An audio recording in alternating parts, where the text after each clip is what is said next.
tous, on se retrouve pour une nouvelle séquence. Donc là, on va aborder la notion d'acidité.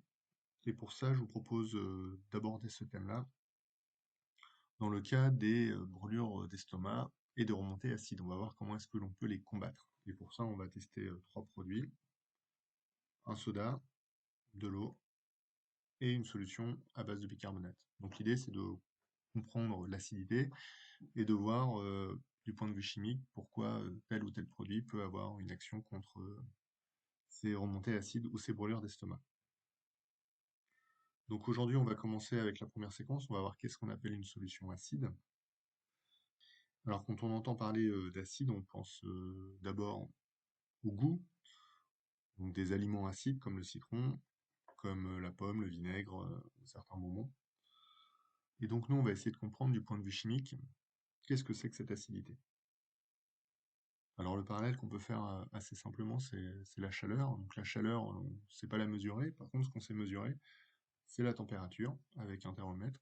Et cette information va nous renseigner sur la chaleur. Donc c'est un peu la même chose pour l'acidité.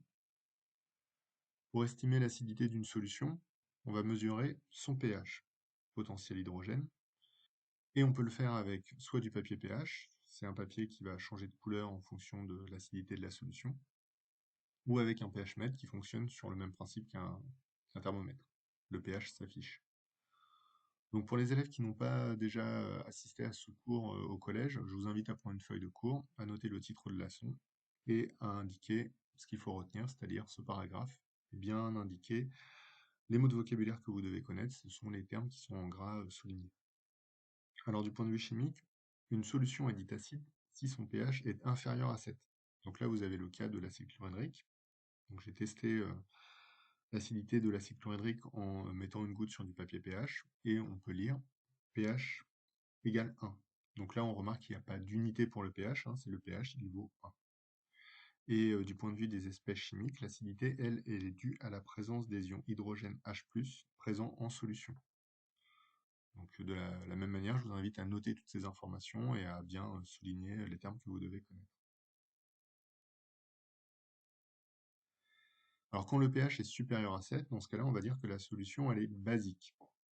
Alors un exemple, c'est la lessive de soude, qui est un déboucheur ou décapant.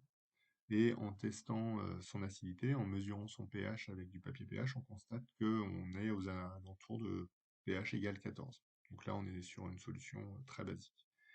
Et la basicité, du point de vue chimique, est due à la présence d'ions hydroxyde, OH- ou HO- présents en solution.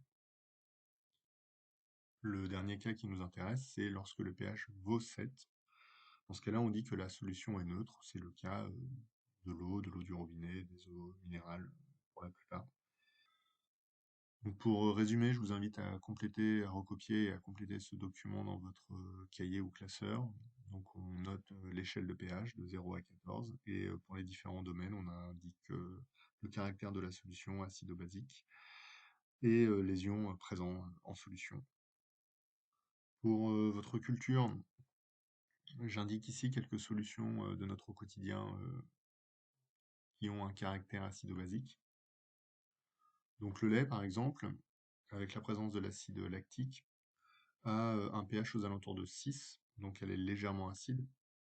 Donc du point de vue chimique, on aura une faible concentration en ion H+ dans la solution. Donc, il y en a, mais en faible quantité.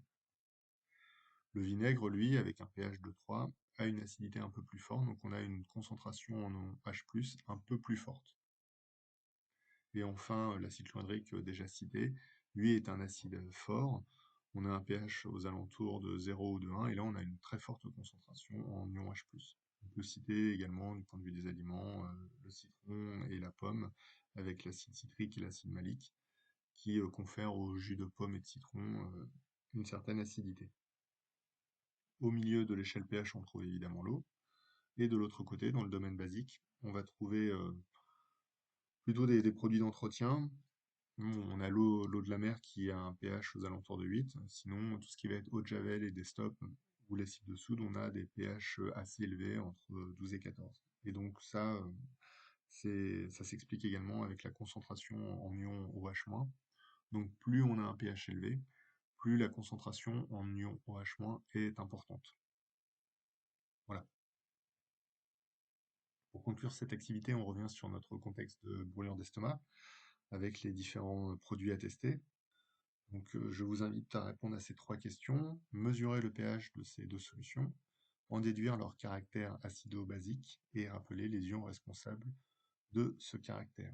Voilà, l'activité est maintenant terminée, il ne me reste plus qu'à vous souhaiter bon travail et bon courage pour la suite.